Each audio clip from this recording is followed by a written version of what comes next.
Hi guys! So for this video, tuturuan ko kayo kung paano mag-enlist ng mga service provider. So kung ready ka na, let's go! Pumunta lang sa ating Facebook account at i-search mo ang EYS.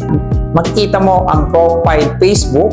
Scroll mo lang sa taas at makikita mo ang picture na kung saan nandun yung ating requirements. Ready lang natin ang ating requirements like police clearance, or kaya naman NBI clearance. At para naman sa profession, kung meron ka naman TESDA certificate like in situ o kaya naman COE or company ID, at kung wala talaga at ikaw ay gumaling lang sa field, no? So, at ikaw ay talagang professional sa ginagawa mo, ng 3 recommendation letter at pipicturean nyo po yan at isasend nyo po sa ating EYS onboarding form. Kung complete na ang iyong requirements, i-click mo lang ang link sa taas at makikita mo dyan ang EYS onboarding form.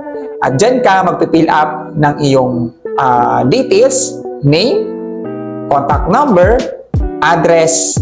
I-attach mo lang ang iyong NBI or police clearance at ang iyong proof of profession or in situ or COE or company ID or yung recommendation letter. Once na na-orient ka na, pwede ka na maglagay ng load wallet.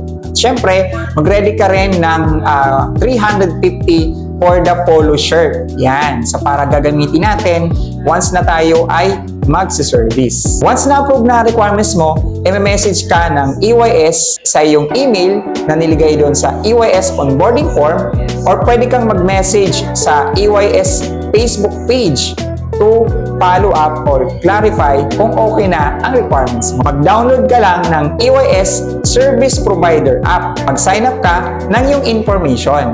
At once na nakapag-sign up ka na, at once na lumabas na dyan yung contact admin, meaning kailangan mo na lang matendan ang orientation.